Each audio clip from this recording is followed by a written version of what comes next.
I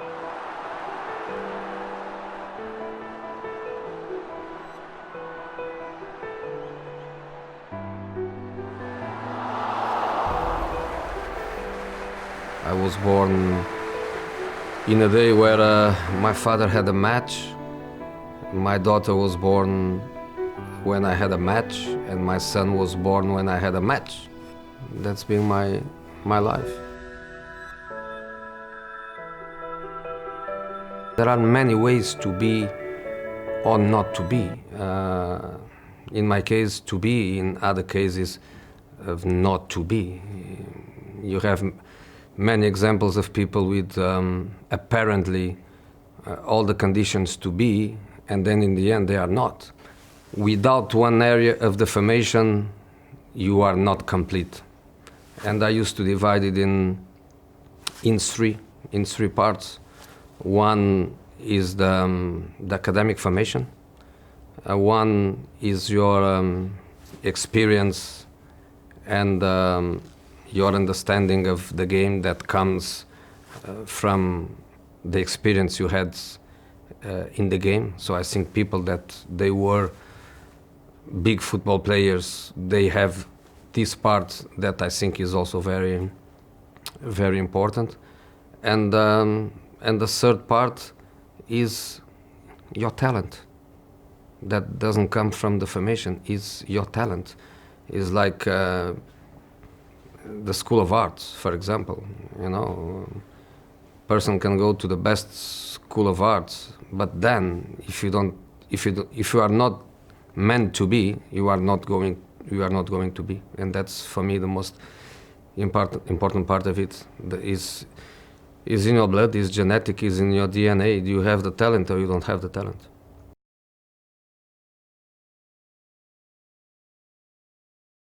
My father was a player until I was probably 9, 10, and then became a manager.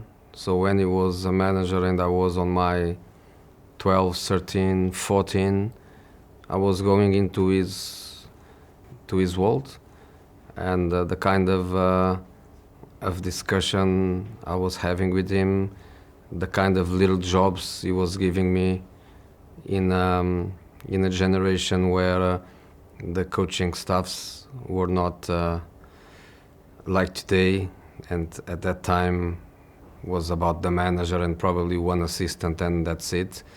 And when I was doing a position analyze, when I was analyzing his own team, when I was giving him my reports, I think we both understood at the same time. He understood that I was that, and I understood also that I had a much more potential to be a football coach than to be a football player, which was what at that time every kid of my age in love with football wanted to be. I think especially in Portugal, because it is a social environment that more or less I can control. I can say there is a pre-Jose and a after Jose. After my success in abroad, starts a new generation of young people that they want to be football managers. But before that, on the 70s, on the 80s, everybody wants to be a player, and I was a case of that. But I understood that my talent it was on the other side of the game. My coaching course was 3 years of sports science, but after that 2 years of football methodology, because sometimes the sports science take us into a direction where is sometimes difficult to understand if it is sports or if it is science. And football will be always a sport, at least for my perspective. It was really important for me and was kind of a new way to prepare yourself to be a football manager. The incredible thing was that because I was working in a club before Porto, Leiria, of course, I was working with a club with not the financial potential to think big, to buy big, and to scout in the top, let's say, places. I was really aware of lots of young talent in smaller teams. We were not afraid to change completely the direction of Porto by getting the best young players in the smaller clubs in Portugal. We didn't get one single player by millions or coming from top clubs. Everybody was young, was angry, had big motivation, had big desire, and when I start working with them in the next pre-season, I answered immediately to a few question marks that I had, which was their psychological dimension to adapt to a different reality and to cope with that pressure, to cope with that responsibility, to come from a smaller team to one of the big clubs in Portugal. Sometimes you have to be also lucky, because you can scout and scout and scout, and I know that in this moment there are many complex structures of scouting, and then sometimes complex doesn't mean efficient, but if you use that complexity to try to be efficient, I think yes, you have to analyze that side of the players the best you can, for not to have the kind of surprises that sometimes people has, even after investing a lot, and then you have surprises when you are facing a profile of player that you are not expecting to.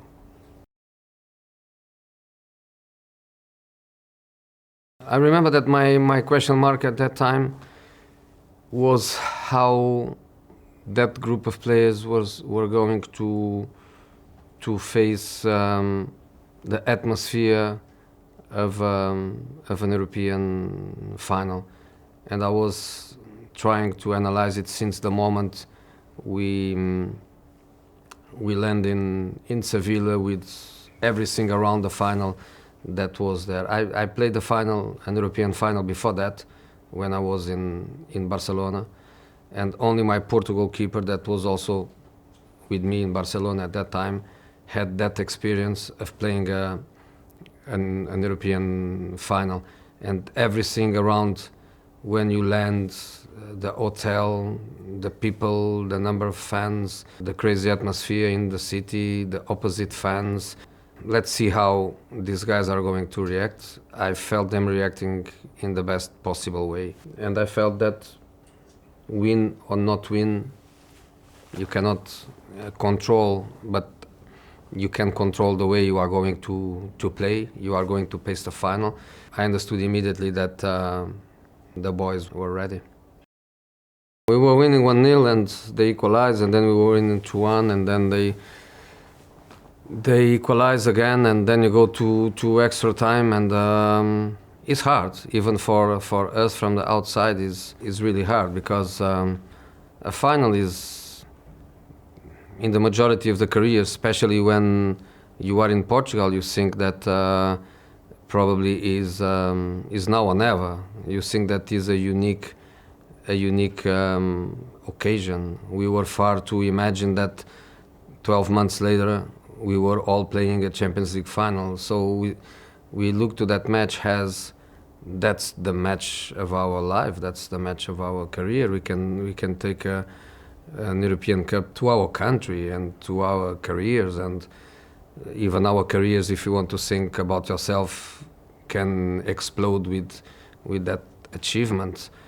And we were there for that. I also feel that Celtic was, and I felt that during the game. They also were there to win it.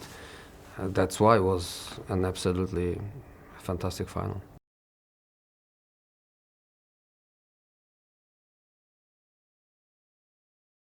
So many years after, I tell the same. Sometimes the best investment that you can do is to keep your best players. So when even now people speaks about that club spent X millions buying, and that team didn't buy anyone, I always say, who did they sell? They didn't sell anybody. So they kept all the top players they have. So that's the best investment. And in Porto that season everybody stayed. So Deco, Ricardo Carvalho, Paulo Ferreira, Valente, Maniche, everybody stayed from one season to the next. And then was just a question to resync the team, especially for that jump from Europa League to Champions League, because in the Champions League, of course, we know we are going to play against the best teams. Europa League at that time, UEFA Cup was a different competition, and we just had to give that step. But that step was also based on the experience and the know-how of the team. So that team was playing in Sevilla the final. A few months later, we were playing in the Champions League group phase, and that was just such a smooth transition. The main changes was that in the UEFA Cup we consider ourselves one of the best teams, and in the Champions League we were not one of the best teams. So when in the Champions League group phase we get immediately Real Madrid in our group, and then in the first knockout Manchester United. In UEFA Cup our group phase was a team from Poland, a Turkish team, then Izlispor, and then we get Lazio and Celtic, but the Champions League is the Champions League, so we know that we are not the best team, and we need to reformulate a little bit our way of seeing the game, because many people think that talent is the only way to win football matches, but there is also the strategic side of the game, and sometimes you need that. Maybe one day I tell everything about my career. Maybe I never tell, but the night before that game, so without knowing what was going to happen, I was in the hotel in Manchester before the game, and I had one agent to take me to another hotel to meet the CEO of a big English club, not the club that I moved for, was not Chelsea. So I had the doors open even before that. Then obviously you do that, you win the Champions League, makes it obviously different times, because at that time I remember that 2004-05, only two managers from abroad come to England, and was the Champions League winner and the UEFA Cup winner was me and Benitez. Different periods. Now is so much easier to come. At that time was really difficult.